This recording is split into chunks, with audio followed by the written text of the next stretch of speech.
حدیث نمبر 3227 حدثنا ابن ابی عمر حدثنا عبداللہ ابن وہب عن عمرو بن الحارث عن دراج عن ابی الہیثم عن ابی سعید عن النبی صلی اللہ علیہ وسلم نحوه الا انه قال يتعاهد المسجد هذا حدیث حسن غریب وابو الہیثم اسمه سلیمان بن عمرو بن عبد العتواری وكان یتیما فی حجر ابی سعید الخدری۔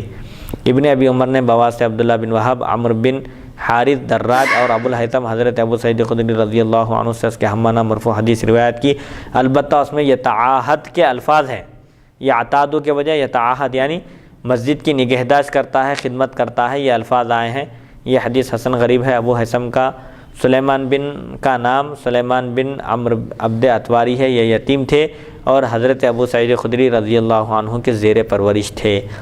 حدیث نمبر 3228 حدثنا عبد بن حمید حدثنا عبید اللہ بن موسیٰ بن اسرائیل عن منصور بن سالم بن ابی الجعد عن ثوبان قال لما نزلت والذین یکنزون الذهب والفضة قال كنا مع رسول الله صلی اللہ علیہ وسلم في بعض اسفاره فقال بعض اصحابه انزلت في الذهب والفضة لو علمنا أي المال خير فنتخذه فقال أفضله لسان ذاكر وقلب شاكر والزوجة مؤمنة تعينه على إيمانه هذا حديث حسن۔ سألت محمد بن اسماعيل فقلت له سالم بن ابي الجعد سمع من ثوبان فقال لا، قلت له ممن سمع من اصحاب النبي صلى الله عليه وسلم فقال سمع من جابر بن عبد الله وانس بن مالك وذكر غير واحد من اصحاب النبي صلی اللہ علیہ وسلم۔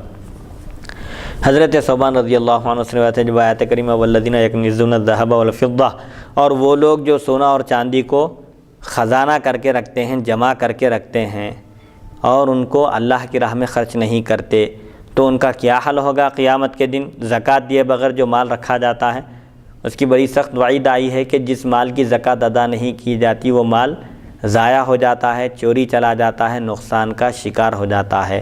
اور جو لوگ سونا اور چاندی کو ذخیرہ کر کے رکھتے ہیں، جمع کر کے رکھتے ہیں اور ان کو اللہ کی راہ میں خرچ نہیں کرتے، یعنی ان کی زکوٰۃ نہیں دیتے، تو اس کو قیامت کے دن اس کے مال کو ایک گنجے سانپ کی شکل میں اس کے گلے میں ڈال دیا جائے گا اور وہ سانپ اس کو ڈسے گا اور کہے گا کہ میں تمہارا مال ہوں جس کو تم دنیا میں جمع کر کے رکھتے تھے۔ جب یہ آیت نازل ہوئی ہم نبی کریم صلی اللہ علیہ وسلم کے ساتھ ایک سفر میں تھے۔ بعض صحابہ کرام نے فرمایا یہ سونے اور چاندی کے بارے میں نازل ہوئی، کاش ہمیں معلوم ہوتا کہ کون سا مال بہتر ہے، ان دونوں کے علاوہ کون سا مال بہتر ہے معلوم ہوتا تو ہم اس کو حاصل کرتے اور جمع کرتے تھے۔ تو آپ صلی اللہ علیہ وسلم نے فرمایا افضل مال، سب سے بہترین مال، ذکر کرنے والی زبان، شکر گزار دل، شکر بجا لانے والا دل، اور مومن بیوی ہے جو ایمان پر شوہر کی مددگار ہو، جو نیکی کے کاموں میں، ایمان کے کاموں میں، دین کے کاموں میں شوہر کی مدد کرنے والی ہو۔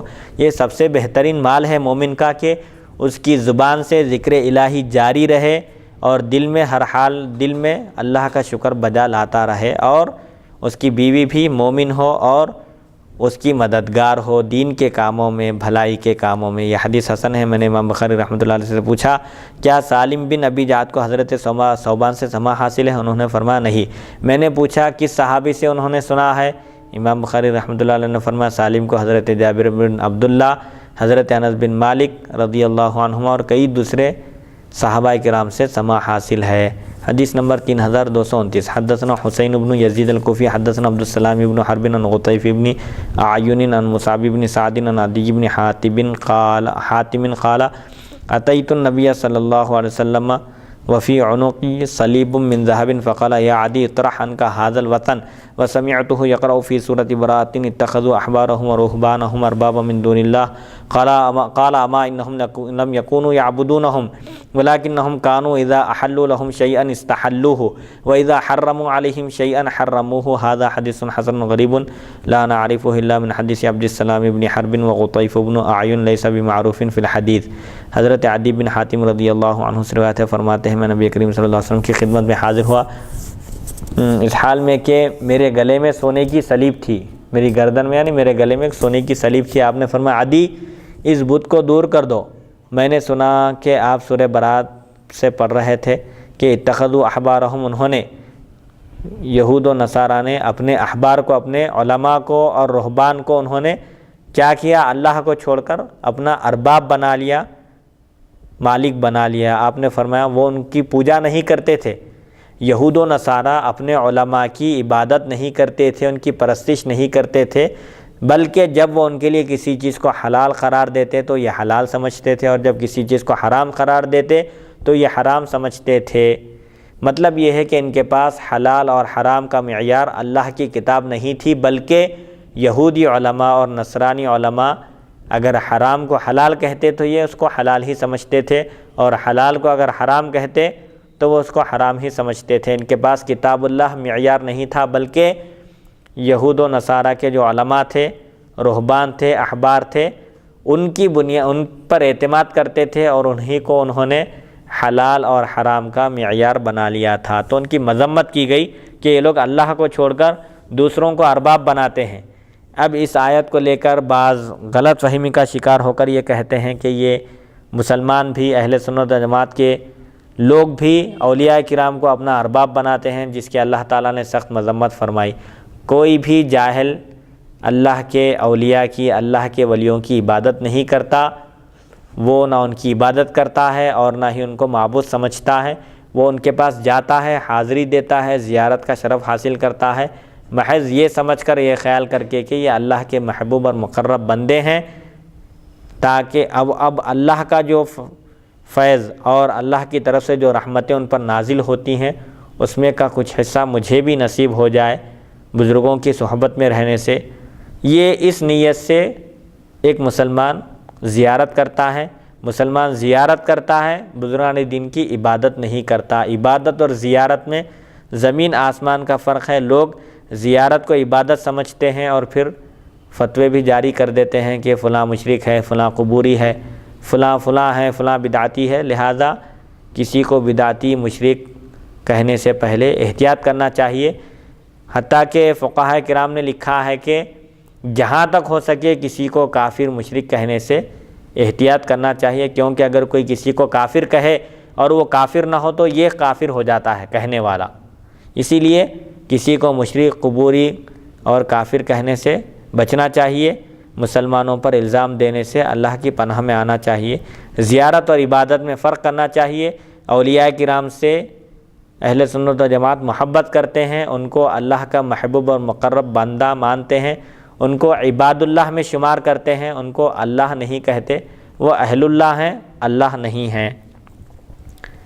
حدیث نمبر 3230 حدثنا زیاد بن ایوب البغدادی حدثنا عفان بن مسلم اخبرنا حمام اخبرنا ثابت عن انس ان ابا بکر حدثه قال قلت للنبي صلى الله عليه وسلم ونحن في الغار لو ان احدهم ينظر الى قدميه لابصرنا تحت قدميه فقال يا ابا بکر ما ظنك باثنين الله ثالثهما هذا حديث حسن صحيح غریب انما یروى من حدیث حمام وقد روى هذا الحديث حبان بن ہلال وغیر واحد عن حمام نحو هذا۔ حضرت ابوبکر صدیق رضی اللہ عنہ فرماتے ہیں، میں نے نبی کریم صلی اللہ علیہ وسلم سے عرض کیا، اس وقت ہم دونوں غار میں تھے۔